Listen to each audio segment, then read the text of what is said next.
Em primeiro lugar, ele é o cabeça do corpo da igreja.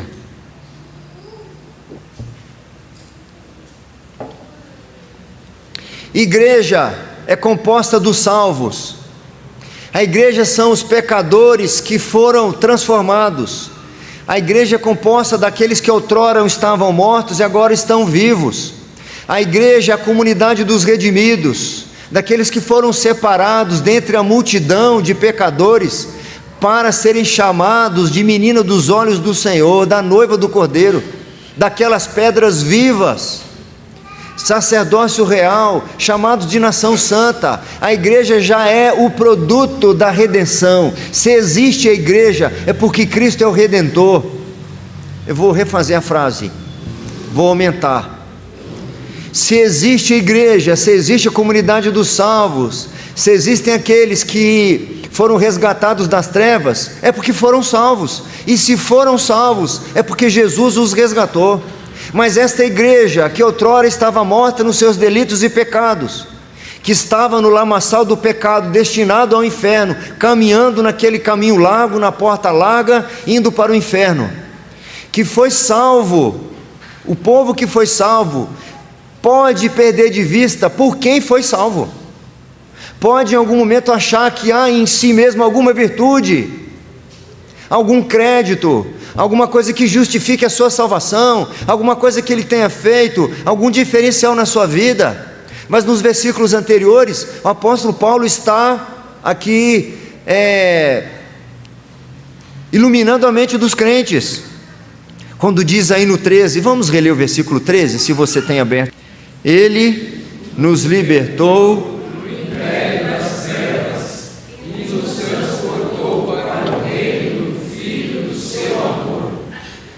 no qual temos a redenção e a remissão dos pecados.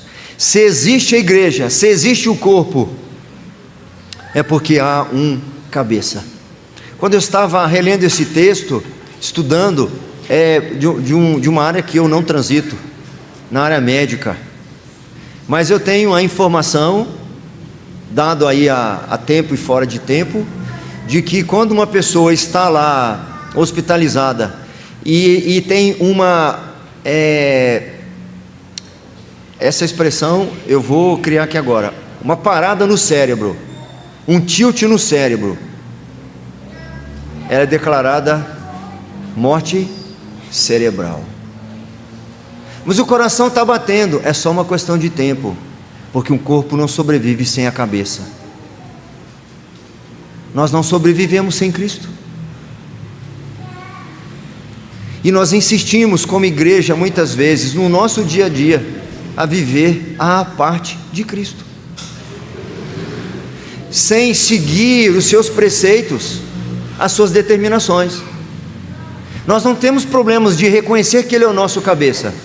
Nós não temos dificuldade de declarar as maravilhas daquele que nos governa. Nós não temos dificuldade de reconhecer que somos servos do Senhor. Nós temos dificuldade em viver dessa forma. O nosso desafio é abrir mão da nossa própria vontade e nos sujeitar à vontade do Senhor, a começar em mim. Eis aí a ameaça interna. Meu coração sempre inclina para aquilo que o agrada, e é muito mais fácil eu conseguir ouvir o meu coração, a inclinação do meu coração, do que ouvir a voz do Senhor. Se Ele é o cabeça da igreja, se Ele é aquele que a sua preeminência rege ou se expressa na própria redenção, eu deveria reconhecer, como o apóstolo Paulo, que eu já não vivo para mim mesmo. É assim que o apóstolo Paulo se credencia aos Gálatas, que estavam questionando justamente a sua autoridade apostólica, e naturalmente a do próprio Cristo, porque ele era um enviado de Cristo. É por isso que ele inicia a carta dizendo: Paulo, apóstolo, não por parte de homens, mas por Jesus Cristo. Ele nem falou bom dia, boa tarde, saudou, ele já começou direto dessa forma. E ao longo da carta ele vai dizer uma espécie de conclusão: logo, já não sou mais eu quem vive, mas é Cristo que vive em mim. E esse viver que eu tenho na fé, eu viverei por aquele que me enviou e que se entregou por mim.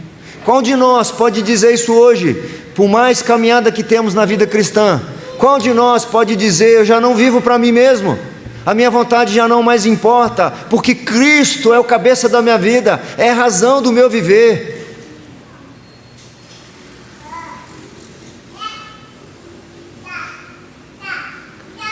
Cristo é o cabeça, é o que rege, é o que controla, é o que governa, é o que dá vida. Vou usar uma expressão que ouvi ontem, que há muito tempo eu não ouvia, que em algumas versões mais antigas ela é usada, Oxalá. Que em algum momento da nossa vida nós possamos nos identificar como Cristo. Como Paulo. Paulo, escravo de Jesus Cristo. Na nossa tradução está o servo, né? Paulo, servo de Jesus Cristo. Não é a melhor tradução. A palavra doulos, a tradução é para escravo. Escravos de Jesus Cristo. Porque a liberdade só está nesse tipo de escravidão. Liberdade só está disponível para aqueles que estão presos a Cristo. Mente liberta são aquelas mentes cativas a Cristo.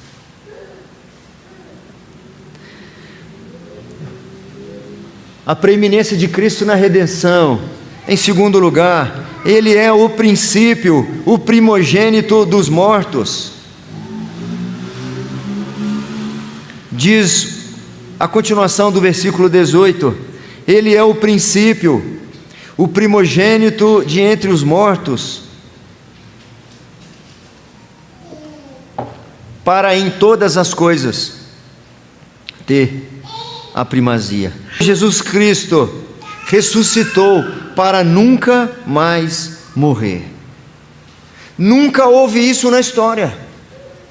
Nunca houve isso na humanidade. Nunca ninguém se livrou da condenação eterna.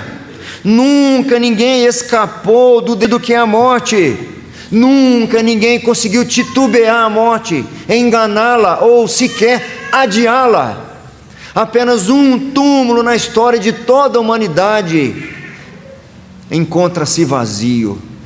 Eu fico tentando imaginar, meus irmãos, aquelas mulheres lideradas por Maria Madalena, aquela que vivia na imundície do pecado e que Cristo a resgatou, trazendo para si, e ela lá desesperada, aflita, chega diante do túmulo e a pedra tinha sido...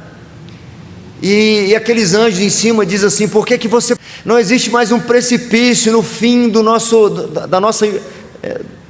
roteiro do mar. Eu não sei como é que fala na viagem do mar, porque é um negócio que eu não sou muito chegado.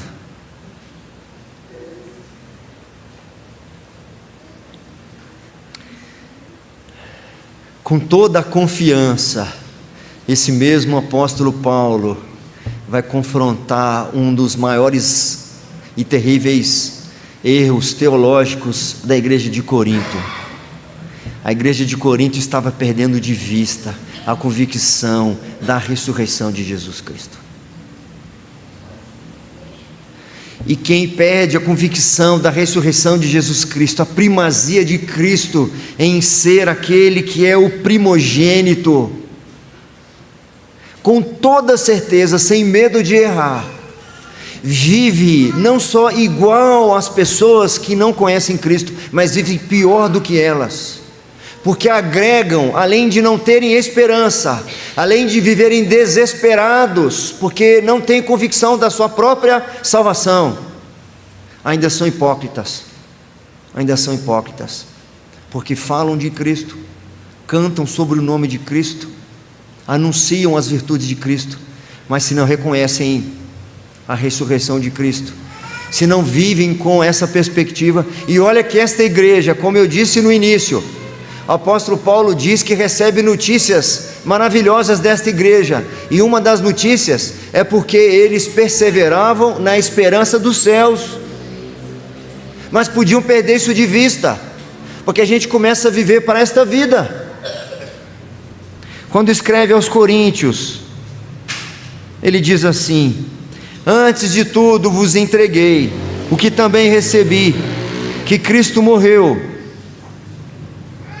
pelos nossos pecados segundo as Escrituras, e que foi sepultado e ressuscitou ao terceiro dia, segundo as Escrituras.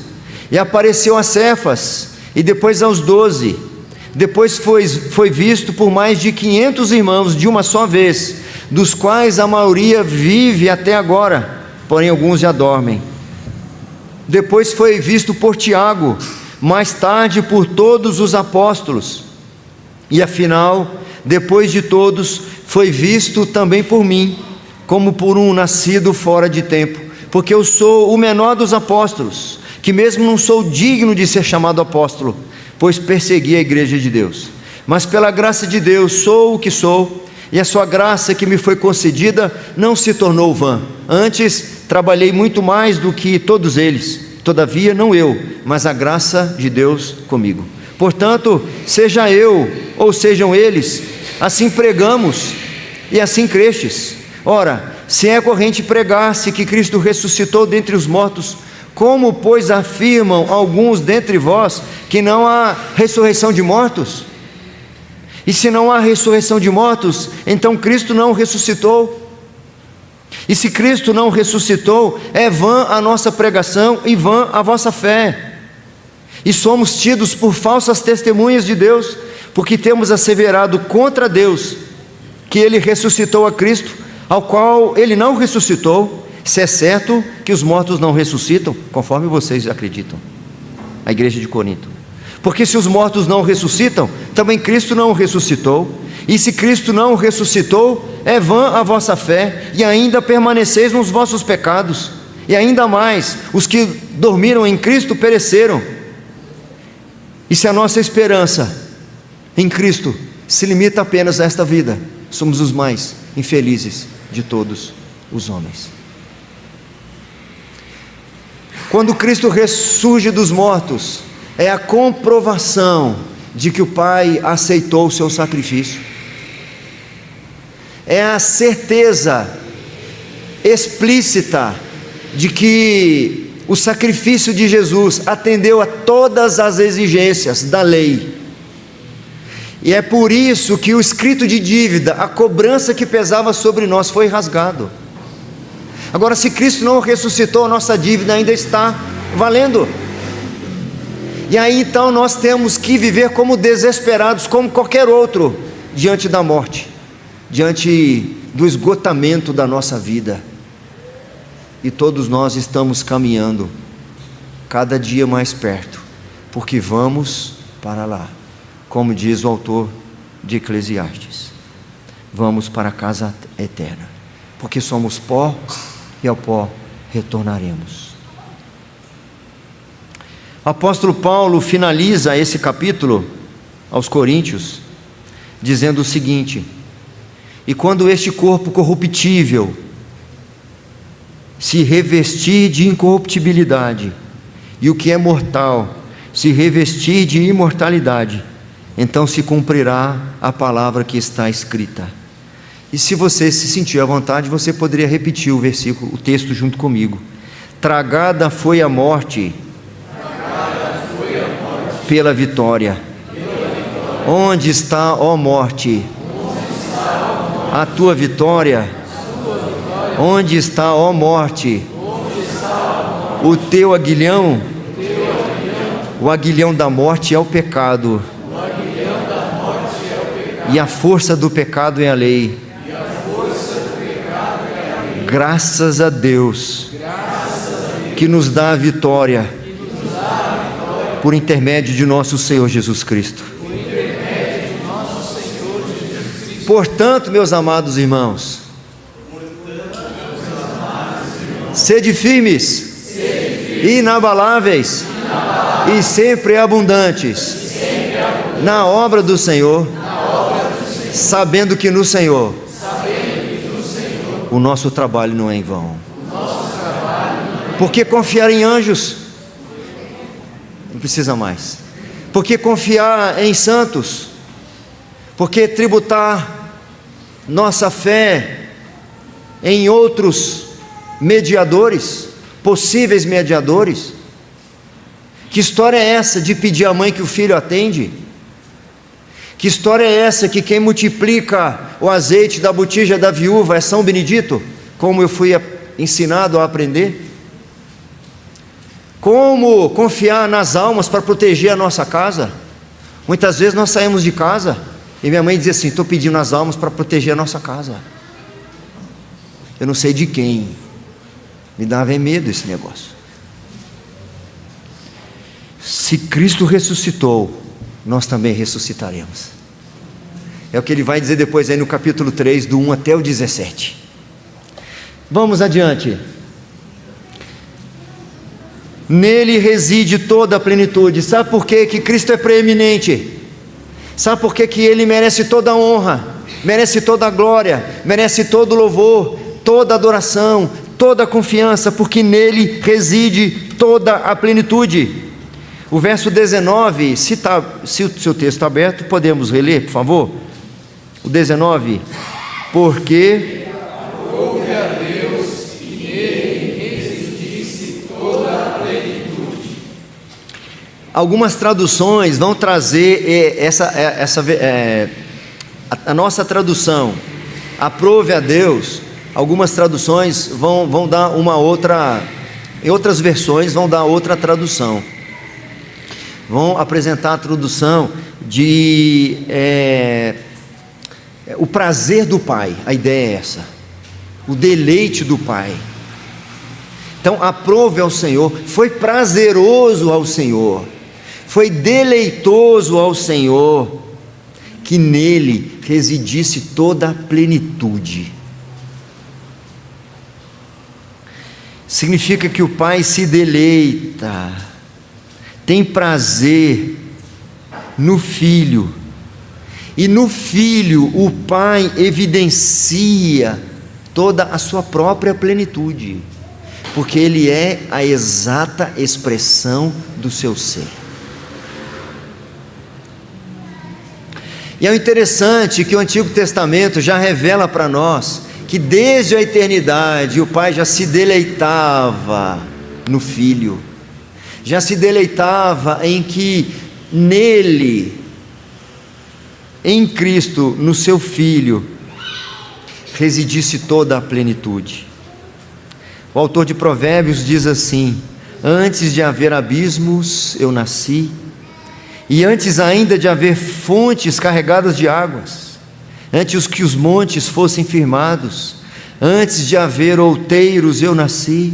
Ainda Ele não tinha feito a terra, nem as amplidões, nem sequer o princípio do pó do mundo. Quando Ele preparava os céus, aí estava eu.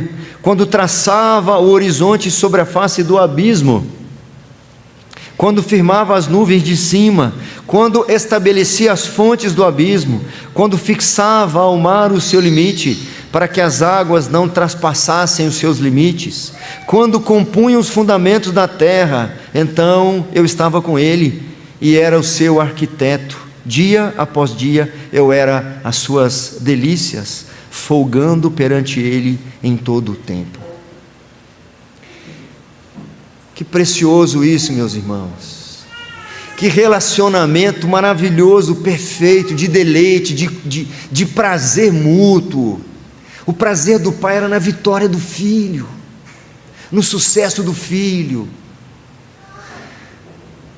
em que Ele reunisse sobre si todo o governo, e com o prazer do Filho em fazer a vontade do Pai.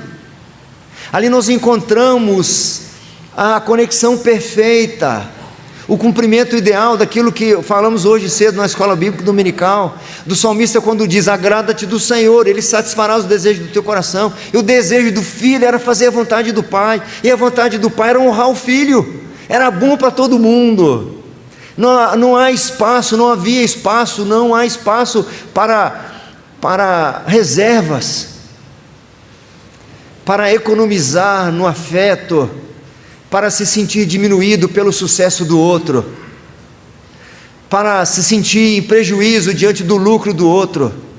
E o Senhor nos ensina o tempo todo isso. E essa igreja que perseverava na fé em Cristo podia perder de vista os passos de Cristo, porque os passos de Cristo são caminhados à medida que nós nos parecemos com Ele.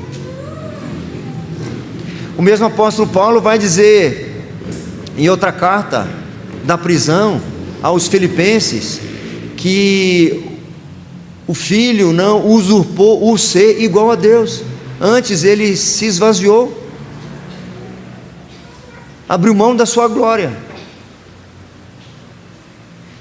E o apóstolo Paulo usa isso como referência para nós. Se há algum afeto de misericórdia entre vocês, se há, pois, alguma exortação em Cristo, alguma consolação de amor, há. Se há alguma comunhão do Espírito, há. Se há entranhados afetos e misericórdias, há. Ele está falando isso para uma igreja. Tem uma partícula de condição aqui, ó. Se há. Ele não está dizendo que há. Se há, precisa se demonstrar. Então, se há alguma exortação em Cristo, se há alguma comunhão do Espírito, se há entranhados afetos e misericórdia, completai minha alegria, de modo que penseis a mesma coisa, tenhais o mesmo amor, sejais unidos de alma, tendo o mesmo sentimento, nada façais por partidarismo ou vanglória, mas por humildade, considerando cada um os outros superiores a si mesmo. Não tenha cada um em vista o que é propriamente seu, senão também cada um o que é dos outros. Tende em vós o mesmo sentimento que houve também em Cristo Jesus. Aí ele vai discorrer como é que é com Cristo. Não é possível ser cristão sem se parecer com Cristo. Nós precisamos ser confrontados, afrontados, exortados, instruídos com esta verdade. Nós precisamos ter a balança do nosso lado das Escrituras, a régua para medir o nosso caráter, nossa moralidade, nossa espiritualidade, que é Cristo, e vermos o quão distante nós estamos, quão fraquinhos nós somos na fé, quão ínfima é a nossa fé, como meninos recém-nascidos precisando de leite, mesmo com décadas caminhando na fé.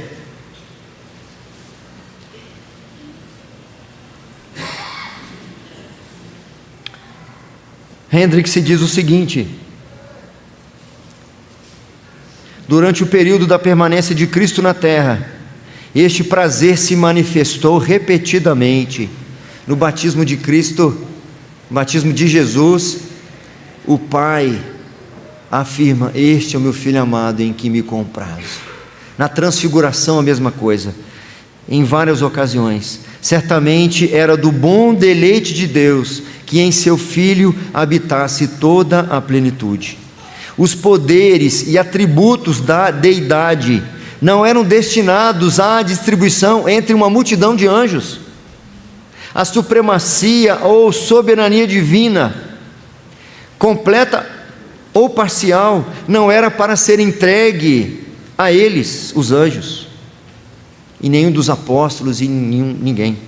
Pelo contrário, segundo o bom deleite de Deus, desde toda a eternidade, a plenitude da Trindade, a plenitude, a essência e a glória de Deus, a qual constitui a fonte de graça e glória para os crentes, reside no Filho do seu amor, somente nele, e não nele e nos anjos. Habita naquele a quem agora servimos como nosso mediador exaltado, e que se manifesta tanto na criação como na redenção.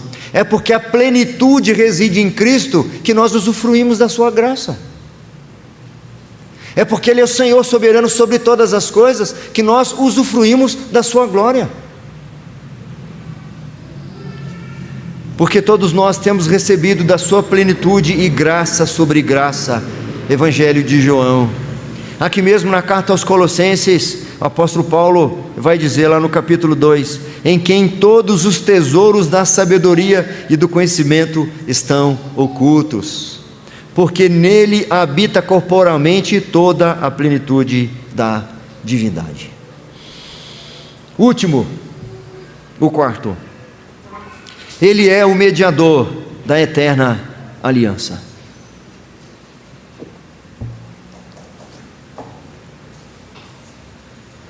Vamos reler o 20, quem puder, por favor. E que, havendo feito pelo sangue da sua cruz, por meio dele, reconciliasse consigo mesmo todas as coisas, quer Todas as coisas não foram apenas criadas através dele, por meio do Filho do seu amor. Todas as coisas são mantidas por ele. Aquilo que os teólogos reformados chamam de graça comum, que o Senhor faz vir a chuva sobre ímpios e puros, sobre os crentes e os não crentes, que mantém um nível de justiça, de equidade, que mantém o limite da perversão e da maldade, que permite que maridos não crentes amem seus filhos, que permite que profissionais descrentes, até muitas vezes idólatras, sejam bons profissionais, que há bondade manifesta entre as pessoas, mesmo entre as pessoas que não conhecem o Senhor. Isso tudo é fruto daquele que reconciliou todas as coisas. Porque se existe ar para a gente respirar, se existe ainda alguma vida, é por causa do Filho do seu amor. Porque no dia que os nossos primeiros pais comeram daquele fruto, se não fosse a graça se manifestar naquela hora, se não fosse o pacto feito com o Filho lá na eternidade, e que entrou em vigor tão somente Adão e Eva quebraram o seu próprio pacto com o Senhor, quando Adão e Eva quebraram o seu pacto com o Senhor, desobedeceram, quebraram a aliança, quebraram o relacionamento, então entrou em vigor neste exato momento um outro pacto, que foi feito com o Filho. Se não fosse isso, a vida naquele momento seria totalmente fulminada. Se as aves do céu se alimentam, se os peixes do mar se alimentam, se as plantas são, as flores polinizadas, falei certo? Polinizadas. Se nós temos o ar para respirar, se continuamos tendo manhã, tarde e noite, continuando ter as semanas, os meses, as estações, as marés, é porque aprove ao Senhor, no seu Filho, reconciliar consigo mesmo todas as coisas. Para os eleitos de Deus, sua mediação é ainda mais especial. Porque para os eleitos de Deus, aquele dos quais Cristo veio atrás buscar, esses não só usufruem de uma manutenção para a sua sobrevivência, mas esses foram resgatados. No Evangelho de João, na sua oração sacerdotal, nosso Senhor diz assim: é por eles que eu rogo. Eu não rogo pelo mundo, apesar de sustentar o mundo, apesar de equilibrar o mundo, mas a minha oração agora são para aqueles que me deste, porque são teus. Na conclusão agora, eu gostaria que nós lêssemos juntos esta oração. João, capítulo 17, aonde o Senhor, como em muitas outras passagens, Ele próprio revela a sua primazia. João 17.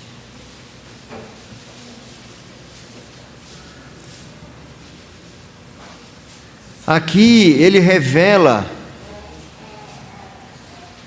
a sua preeminência tanto na criação quanto na redenção.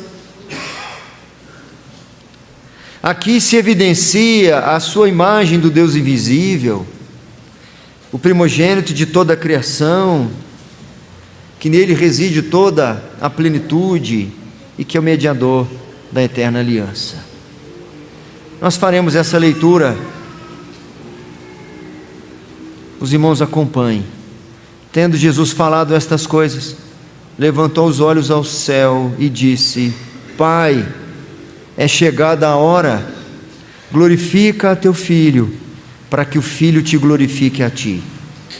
assim como lhe conferiste autoridade sobre toda a carne, a fim de que ele conceda a vida eterna a todos os que lhe deste.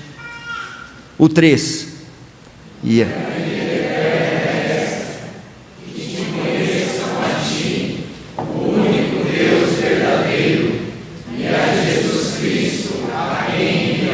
eu te glorifiquei na terra, consumando a obra que me confiaste para fazer. E agora, glorifica-me, ó Pai, contigo mesmo, com a glória que eu tive junto de ti, antes que houvesse mundo. Manifestei o teu nome aos homens que me deste do mundo.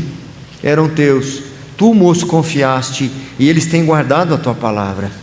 Agora, eles reconhecem que todas as coisas que me tens dado provêm de ti, porque eu lhes tenho transmitido as palavras que me deste, e eles as receberam, e verdadeiramente conheceram que saí de ti, e creram que tu me enviaste.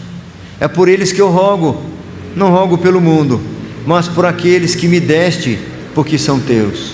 Ora, todas as coisas são tuas, e as tuas coisas são minhas, e neles eu sou glorificado. O 11.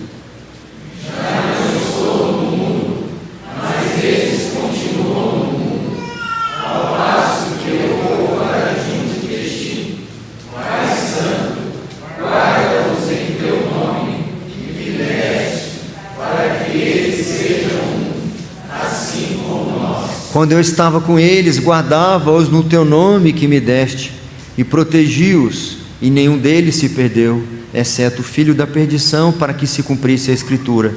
Mas agora vou para junto de ti, e isto falo no mundo, para que eles tenham o meu gozo completo em si mesmos. Eu lhes tenho dado a tua palavra, e o mundo os odiou, porque eles não são do mundo, como também eu não sou. Não peço que os tires do mundo, e sim que os guardes do mal. Eles não são do mundo, como também eu não sou. Santifica-os na verdade, a tua palavra é a verdade. Assim como tu me enviaste ao mundo, também eu os enviei ao mundo. E a favor deles eu me santifico a mim mesmo, para que eles também sejam santificados na verdade. Não rogo somente por estes, mas também por aqueles que vierem a crer em mim, por inteiro, como nós o somos. Do 23 ao 26. Eu neles e tu em mim, a fim de que sejam aperfeiçoados na unidade, para que o mundo conheça que tu me enviaste e os amaste, como também amaste a mim. Pai, a minha vontade é que como eu estou, que sejam os que me deste, para que vejam a minha glória que me conferiste, porque me amaste antes da fundação. Justo, o mundo não te conheceu, eu porém te conheci, e também estes compreenderam que tu me enviaste. Eu lhes fiz conhecer o teu nome, e ainda o farei conhecer, a fim que me amaste esteja neles, e eu neles.